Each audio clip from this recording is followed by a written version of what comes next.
Very nice. Alright. So, I'll tell 3 short stories about this is New York City Marathon. Maybe they're not all about the marathon, they're slightly connected. And try to make some points with it, maybe as well. So, first one would be the story of a storm. Specifically how our Hurricane Sandy affected the New York metro area, not the whole East Coast. So just some little facts. I know some of you read about it on the internet and maybe watched CNN, but that's approximately what it meant weather-wise. The wind, actually in other areas it went up to 165 kilometers an hour. That was measured the highest measured in the New York area. The storm surge, the flooding, went 4.3 meters above sea level almost, and that was because it was complemented by high tide.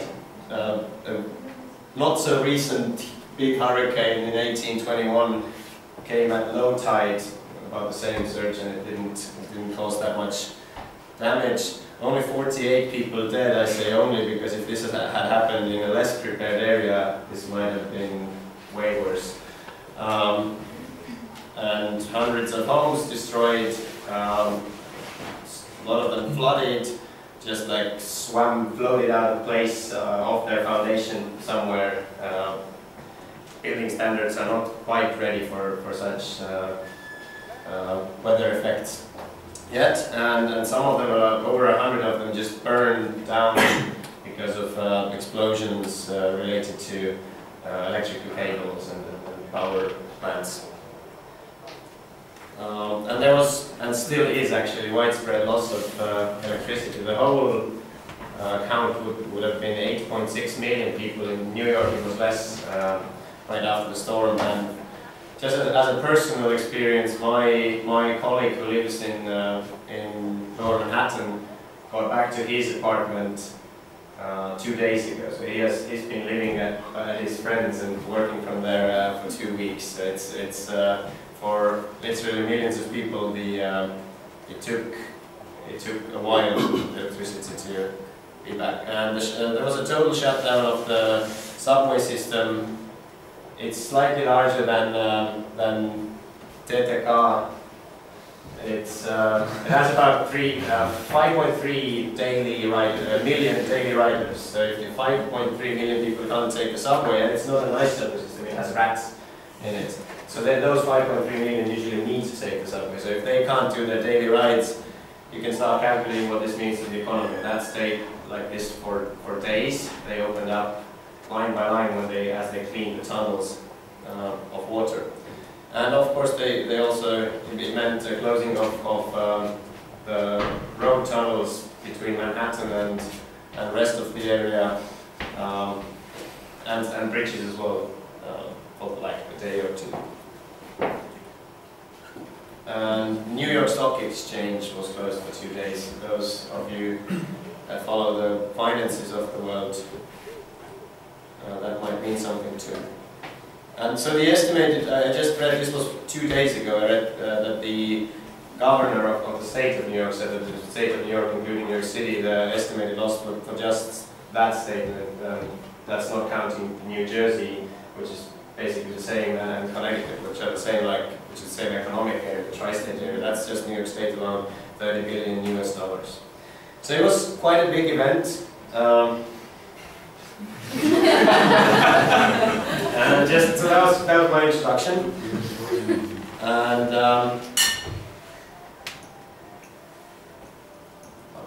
alright, so that's my favorite photo of this event. That was the cover of the New York magazine. I think last week. I think it's an aerial shot. I don't think there's a building that tall in Brooklyn, but that's that's Manhattan from the south, and see like the lower third of it, pretty much looking like a burnt piece of coal. It was complete darkness there for, I would say, 6 days. And Mary's apartment was there, she was lucky. not in town. I live approximately there, across the river, so as you can see, I was fine. I did go walk around in that area with a camera. But I have a couple of photos I can show you maybe after the presentation as we start getting the lines if you want to. So that's like just a nice visual representation of the chaos, and it was quite awesome walking around there, seeing people in herds walking north towards the line where the electricity starts, and like every little corner store and pizza place was suddenly so popular because you know and like people would like line up at hotels just wanting to get showered and things like that. But that lasted for a while. Okay, so why am I talking this? One of the points I'm trying to make, it will come together with the marathon as well. But some of the ideas about the storm, and thank you, Joao, for the segue there. I think global warming is very real. I agree with Mayor Bloomberg there, that if you just by looking at the number and frequency of bigger storms than we used to last century on the Atlantic, you know, it means that there is a shift, there is a change. Again, I wouldn't go into who's causing it and so on, but there is something. Okay, so Estonia is a really good place to live. We really don't have that many storms here. Well, so did New Yorkers think until a while ago. You know, before Irene, the hurricanes were also some things that were, that happens in the south, like Katrina and these things. But you never know. And New York, even though the emergency procedures, the evacuation, everything was extremely efficient, just the infrastructure wasn't ready. Like, how can you have a subway system for 5.3 million daily riders that can get flooded by 4 meters of water? Like, it's and how can you have people living in the coastal areas that directly face the Atlantic and 50 meters from the coast? You have like houses, you know, like we have in Petrigula, you know, built like let's say not built for this kind of weather. Okay, so that was my first idea. Right. So the second story with my second sub-story of my larger story is the story of social media. Okay. So that was the Facebook cover photo of New York Roadrunners, the organization behind the New York City Marathon, which is the largest marathon in the world, has been organized every year since 1970. Last year had 47,000 runners, participants, and that was announced on Friday afternoon. The start was supposed to be Sunday morning, so the international runners everyone was already there. The storm was, let's say, mainly on Monday, and on Wednesday they announced, the mayor announced it would be held. So people, whoever could, still get to New York, got there, and then they cancelled it. Now, why they cancelled it?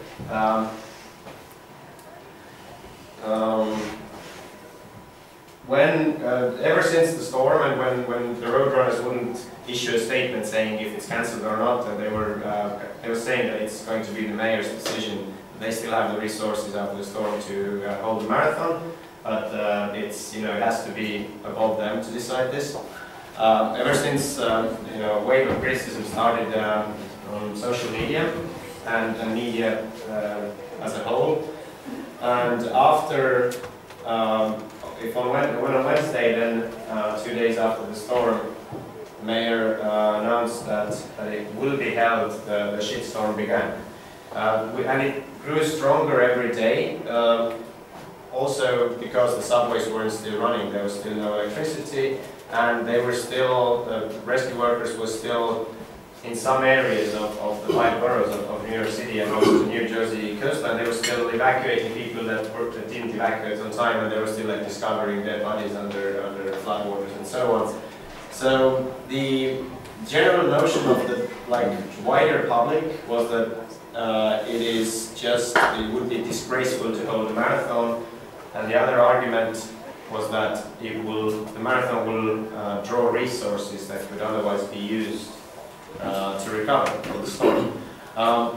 Now, what I wanted, like me as a runner who had been registered for the marathon, my first marathon ever, I just, I didn't even want to debate there. I wanted to keep my mouth shut and, not add insult to injury because it was going to happen. The mayor had announced it was going to happen. So there was not a lot of the other side to be heard. There were like quiet voices saying, for a lot of the city that wasn't physically touched by the storm, and like the small businesses that have been closed and have suffered from the storm, and for the people that have been listening to nothing about it, watching TV at their homes because most of the people still didn't lose electricity and so on.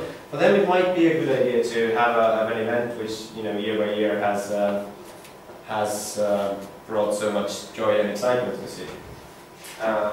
Those voices weren't very loud because the other side obviously had a point. There was a big tragedy recently, and then it went to the point where the opposition to the marathon on social media turned outright hateful. Like there were promises and pledges to go and obstruct the physical start of the marathon. The people would form human chains and boo the runners and egg them and these kind of things. So it went nuts. And Friday afternoon, less than 48 hours before the start, the mayor decided to call this off. The mayor, after a meeting with the head of the organizing committee, and they decided to call it off. Now, so these are like some actual tweets. Like the first one is from before before they knew it would be cancelled. That's still like kind of like humorous. They were like hating ones. And the second one is for example, that was someone.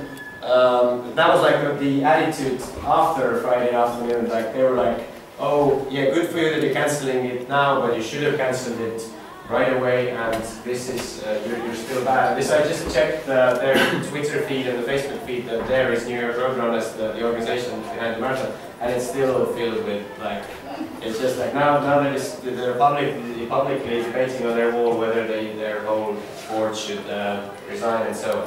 So for us it is, that is the actual press release. It's against any rule of making presentations, but I was, as I was making this on Windows 7 anyway, I thought I'd put it in here.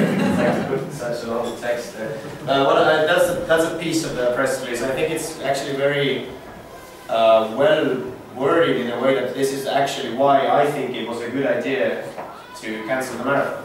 Because the hatred was growing so big by that time that if it had been held, there, it might have been worse. So there was that much disagreement and division. Like New Yorkers were divided by runners who are evil, selfish people, and the others that were the good people. And now, what's the point I'm trying to make with this second story about social media is that who actually tipped the public opinion over enough for the mayor to actually, you can imagine how politically unpopular decision it was, like to basically withdraw his own decision from 2 days ago and cancel the marathon. To actually do that, the haters and the main, let's say, voice behind it was. I don't think like in Estonia we have that. We have the neti-kommentator type, but they don't really have the kind of like always negative commentators, but they don't really have power as such. In the US, social media has actual power, and this is so like for example Obama in 2008 and 2012. Like analysts say, like a big part of this is younger, part of generation and people on social media. So this was actually really not like there was no actual debate between the runners because they just wanted to get it done. And between the other part, there was a lot of just like a shitstorm on social media. At one point, it basically demonstrated that it is possible to give a huge, wide pool of opinions a voice, and that the people with those opinions don't have to be experts. Those people weren't registered for the marathon. Most of them will never be, and a lot, like 98% of those people, that's my personal statistics, did not donate money for the storm victims, did not go volunteer to help them. They probably sat at home and tweeted about something on Sunday as well when the marathon should have happened. So the point is, my ideas are that it is, in America, it is an actual real power. I would say, for our sake, for like younger, more liberal people's sake, it would be good to make it a real power in Estonia as well, because Estonian people are a little bit, in my mind, are a little bit hesitant to participate. And the fact that that story of mine, I think it shows how easy it is to actually participate. Never mind what the message is. Okay, but if you don't like consciously do this, someone will. Maybe it will become the voice of Kremlin. I don't know. You know, but social media has potential to have power.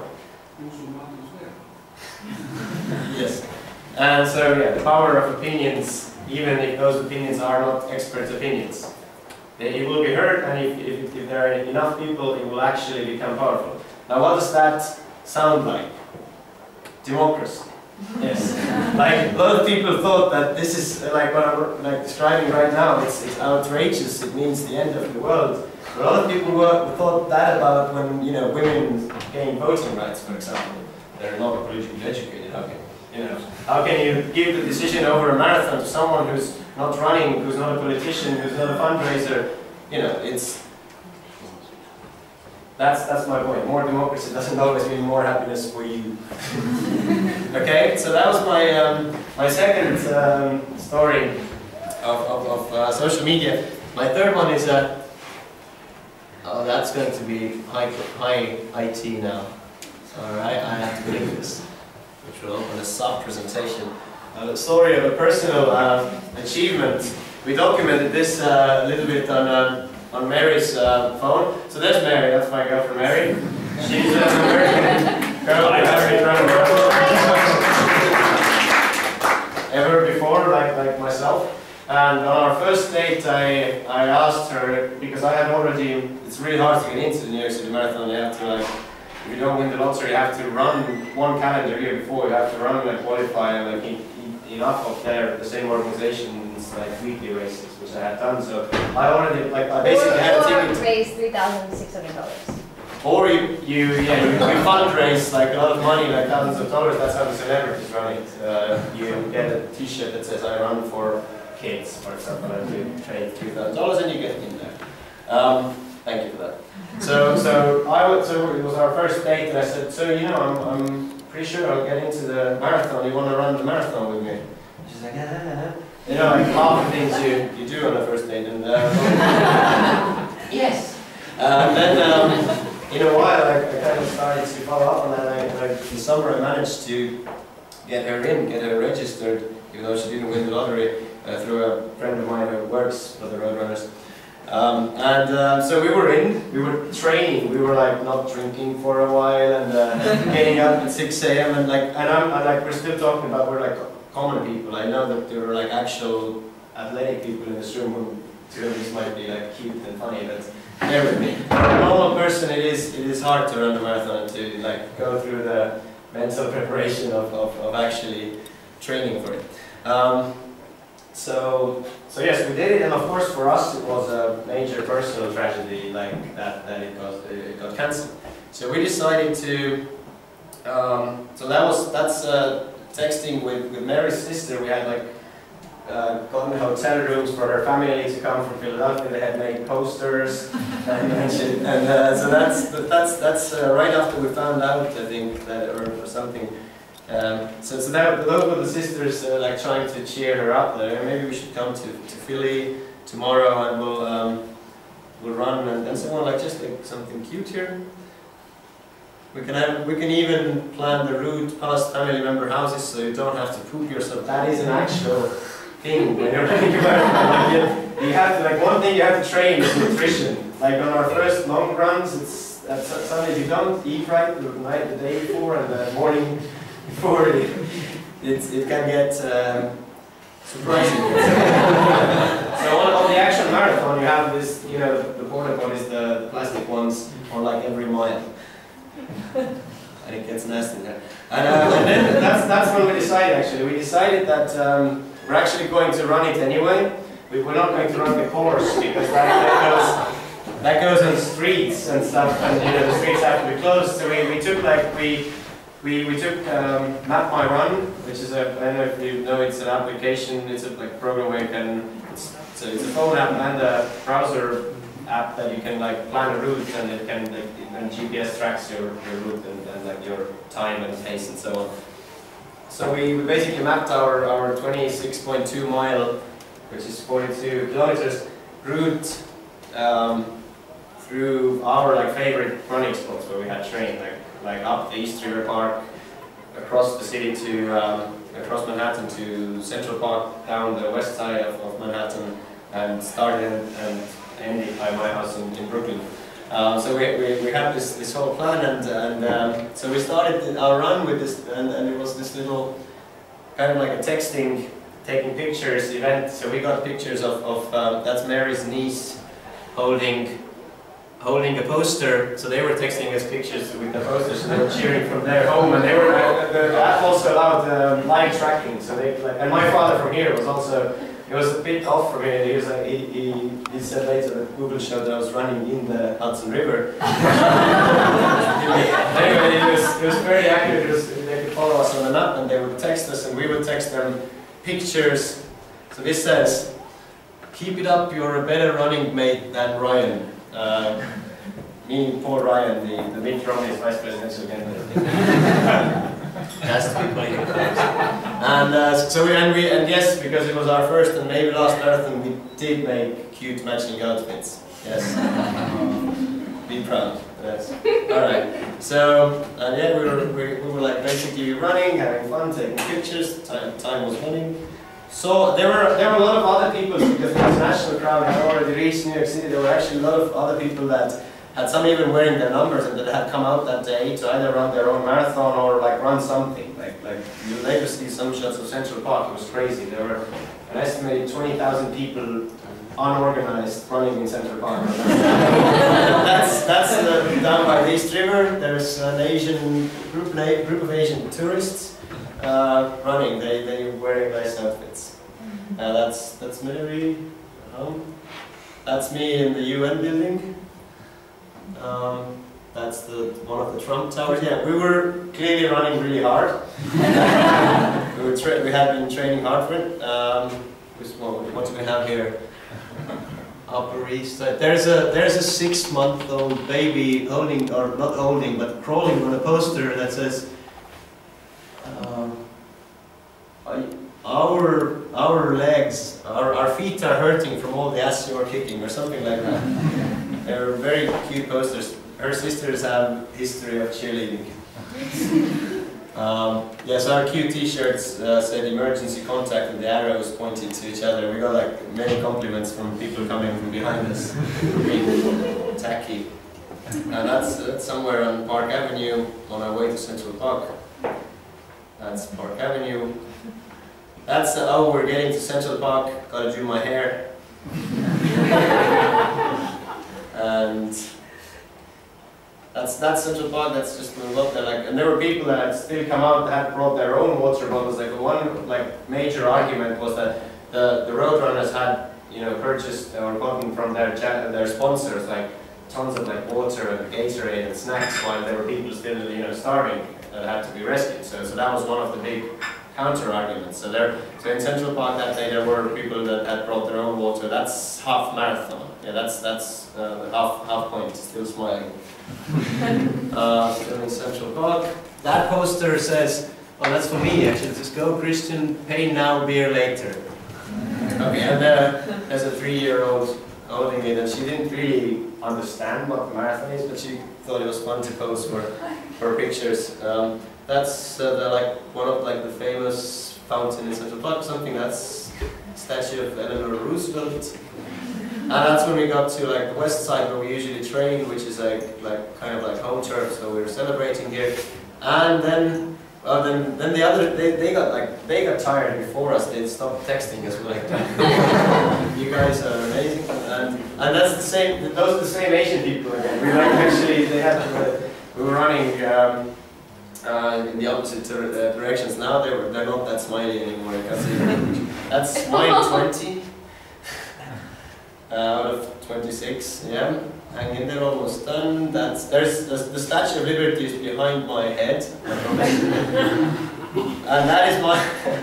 that's mile 23. So 3 miles to go. That's like 5 kilometers to go, and we're starting to see a little meltdown happening here. And so the weather had turned bad suddenly as well, and it like hitting the wall. And then her dad replied, less than 3 miles to go. And that's the last picture. that's somewhere in that. Those were put up there for the construction workers pumping water out of the subway tunnels. That's on Wall Street, actually, over Manhattan. And then the phone died. So everything bad happened at the same time. The weather went bad. We got tired, and the phone died. And we had a bit of a wall, like 5K before the end, and we struggled, but we did complete our distance. I actually even verified on the map later that it was the exact distance.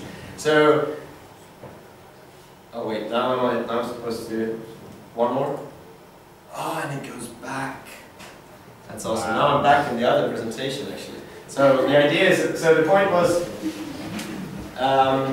the third story, the strictly personal one, have yourself a little project all the time if you can, because why we would not run the marathon was that we had like changed our lives so much for it, and it was just the feeling of like personal like waste was just like, it was horrible. And then when we decided that okay, we'll do it, it was, you know, doing it was liberating.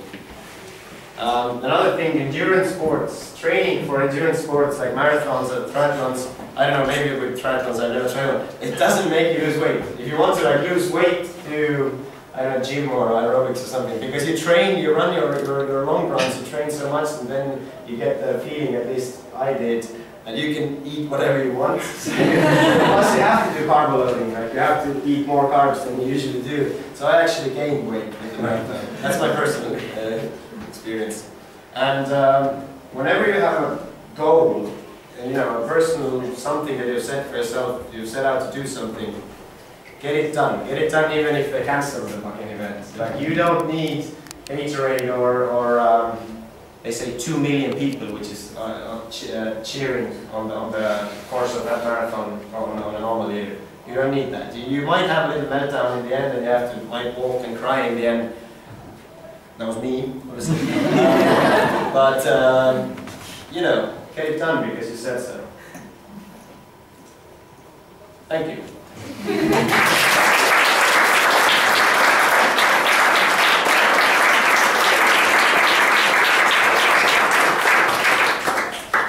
Thank you, Kristjan. Yeah, take a couple of questions.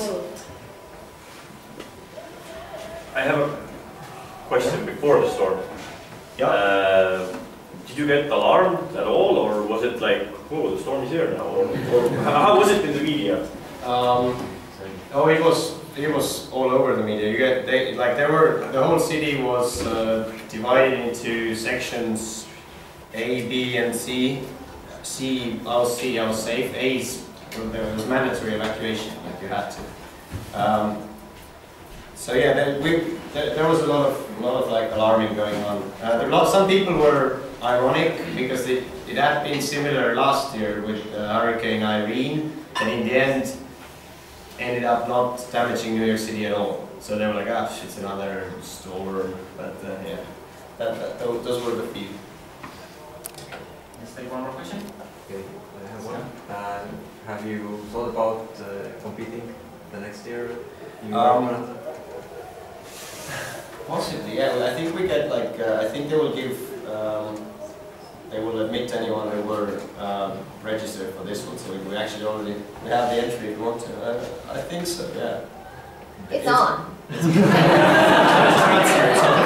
like I want to do it properly as well. Like I did the distance and the personal achievement, but I want to have the whole experience.